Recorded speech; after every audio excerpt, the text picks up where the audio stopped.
미치고 있는 것은 뭐 분명한 사실입니다. 근데 이것이 앞서 말씀드렸지만 단순하게 보상이 낮다고 그래서 이게 뭐 사실 직장인들이라면 뭐 어느 누구도 본인의 소득에 대해서 100% 만족하는 사람들은 없을 겁니다. 이제 그럼에도 불구하고 이 과학기술인의 경우에는 좀 다른 특성을 갖는 것이 이 만족도가 낮고 그래서 사기가 떨어지게 되면 결국에는 그 연구 생산성의 어떤 그 저하로 나타날 수 있는 여지가 있다는 것입니다.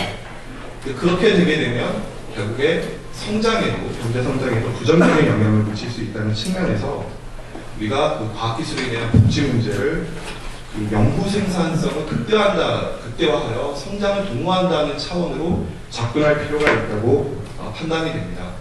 그렇다면 과학기술인에 대한 어떤 보상체계의 미흡은 이라고 하는 부분은 크게 세 단계로 구분해서 살펴볼 수가 있겠습니다. 하나는 그 직장 생활을 하는 동안에 있을 거고, 또 하나는 은퇴 전후 시점이 있을 겁니다.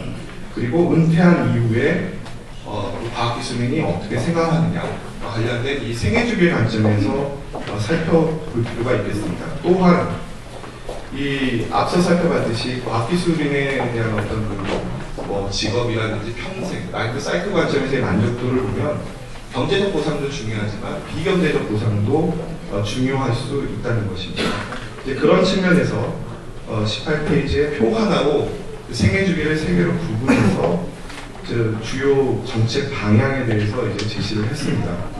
그리고 19페이지에 보시면은 총 8개 정책 분야의 그 20개 정책 세부 과제를 도출을 하였습니다. 그래서 전부 20개의 그 과제를 제시를 하고 있습니다만 이것을 전부 다 말씀드리기엔 좀 시간이 많이 소요가 될 것 같기 때문에 제가 강조하고 싶은 것 위주로 해서 몇 가지를 말씀을 드리도록 하겠습니다.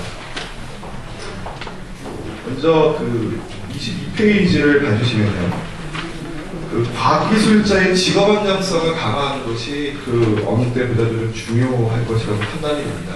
그 잡 시큐리티라고 하는 이런 부분이 이게 그 예전에 비해서 많이 약화됐다는 측면에서 그 어려움과 문제가 있다고 판단이 되는데요. 이와 관련해서 무엇보다도 과학기술 인력의 산학연간 인력 유동성 확대가 어느 정도 보장이 돼야 되겠다 이렇게 볼 수 있겠습니다. 그래서 그 이제 국내 현황을 볼 것 같으면은 아무래도 이제 그 산업계, 학계, 연구계 간의 그 인력 교류가 과학기술 인력 교류가 활발하지 못합니다. 이제 그런 부분이 연구계의 생산성의 제약 요인으로 제기가 되고 있는 상황입니다. 따라서 이와 같은 그 인력 유동성을 확보할 수 있는 여러 가지 제도적인 내용들이 시행이 돼야 될 것입니다. 그렇게 된다면 과학기술인의 어떤 직업 안정성 혹은 이동성 문제 강화로 인해서 과학기술인에 대한 사회적 선호도가 증대될 수 있을 것으로 이제 판단이 됩니다. 다음으로는 그 오늘 행사를 이제 주관하신 쪽에 이제 과학기술 공제회이고요. 이건 과학기술 공제가 과학기술인 공제가 아무래도 정부 출연연구소에 계신 분들과 직접적으로 어떤 복지의 어떤 그 혜택을 줄 수 있는 대면할 수 있는 기관이기 때문에 이 과학기술 공제와 관련해서 정책적으로 필요한 부분들 위주로 해서 간단히 말씀을 드리도록 하겠습니다. 29페이지에서부터 보시면 과학기술자에 대한 그 주거 안정성 및 복지 쾌적성 제고를 위한 몇 가지 정책 방안들을 제시를 했습니다. 그래서 과제 11이라고 제시되는 것이 29페이지에 있습니다만 지역별 약간 그 미시적으로 들어가는 측면이 있습니다만 지역별 휴양촌을 설립해서 과학기술인들의 공동 활용을 추진하자 이런 부분을 중요한 내용 그 과제로 하나를 제시를 할 수 있겠습니다. 최근에 그 과학기술정책연구원의 조사 결과에 따르면 과학기술자의 직무 만족도는 단순 급여보다는 어떤 직업의 안정성과 복지 혜택 측면으로 그 중요도가 옮겨가고 있습니다. 그래서 어떤 과학기술인 집단의 어떤 아이덴티티 형성과 그 사기 진작을 위해서 본인과 이제 가족이 활용할 수 있는 이 지역별 휴양촌을 설립할 필요가 있겠다 이렇게 판단이 됩니다. 물론 이에 대해서는 예산도 확보가 돼야 되겠고 정부의 어떤 정책적인 지원이 있어야 되긴 하겠습니다만 현재 그 과학기술 공제와 좀 유사하다고 할 수 있는 교원 공제거든요. 저는 이제 교원 공제 회원입니다. 대학에 있다 보니까. 그래서 한 달에 한두 번 정도는 교원 공제 복지시설들을 이제 활용을 합니다.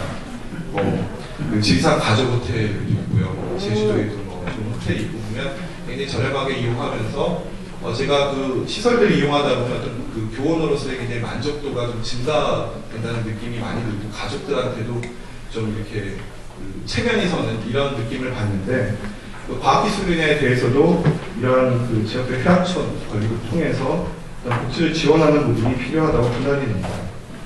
그리고 두 번째 말씀드리고 싶은 과제 10입니다. 과학기술인 복지 컴플렉스를 설립해서 운영해야 되겠다는 것입니다. 그래서 전국을 대상으로 한 그 3개 정도의 복지 컴플렉스를 만들고요. 이 수도권에 위치한 복지 컴플렉스 안에는 이제 과학기술인 공제회가 복지를 해서 그 복지 컴플렉스를 중심으로 해서 뭐 그 외기골이라든지 과학기술인 교육시설, 뭐 건강검진센터, 체육시설, 연수 프로그램 같은 이와 같은 그 다양한 그 프로그램들을 좀 제공할 필요가 있다고 이제 판단이 됩니다. 앞서 교훈공제를 예를 들었습니다만 교훈공제에도 서울교문화회관이 있고 또 교훈공제회관이 있고 이와 그다음 전국 각지에 보면 이 관련된 기관이 교원들에게 그 복지를 제공하고 있는 것처럼 과학기술인 복지 컴플렉스를 한 3개 정도 갖는 필요가 있겠다고 말씀드리고 싶습니다. 다음 과제로는 과제 13으로 31페이지에 제시가 되어 있습니다. 은퇴과학자를 대상으로 한 과학자 시니어타운을 조성할 필요가 있겠다는 겁니다.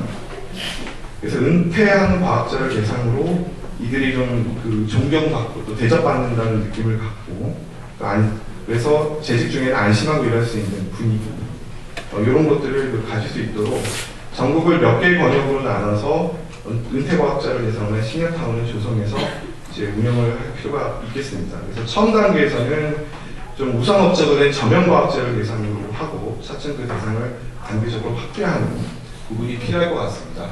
이건 이제 과학기술 공제가 주도가 되어야 되겠지만 그 중앙정부나 지방정부의 어떤 매칭 펀드도 좀 지원이 필요하다고 판단이 됩니다.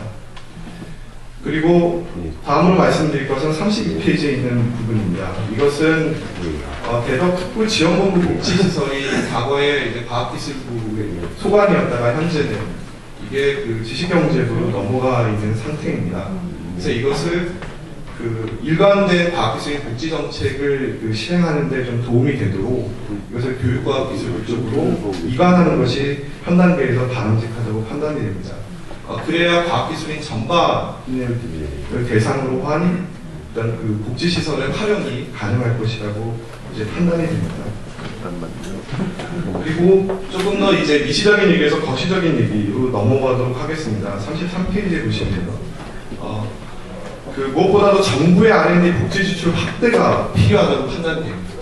이것은요, 현재 R&D 예산을 더 늘려가지고 복지에 쓰자는 얘기는 절대로 아닙니다. 그렇게 오해하시지는 않아 주시고요. 그 전체 R&D 예산, 제한된 R&D 예산 안에서 그 안에서 복지 지출을 확대하자는 얘기입니다. 현재 정부출연 연구기관에 가면 그 연구비가 없어서 연구를 못하는 상황들은 잘 없습니다. 연구비는 비교적 풍부해졌습니다. 올해 기준으로 가도 OECD 국가 안에서 GDP에서 그 R&D, 정부 R&D가 차지하는 비중이 우리나라가 굉장히 상위권입니다. 한 2, 3위권으로 도약한 것으로 알고 있습니다. 그렇게 많은 R&D 예산을 이제 그야말로 익스펜디처, 그야말로 지출로만 쓰지 말고 복지 쪽의 일부를 활용하자는 얘기입니다. 그래서 점진적으로 그 정부 R&D 예산 내 복지 예산 규모를 늘려서 그 R&D 예산의 5% 수준까지 연차적으로 확대하자라는 것이 중요한 제안입니다. 또한 출연위원회에서 보면 복지 예산이 차지하는 비중이 현재 한 0.5% 수준에 불과합니다.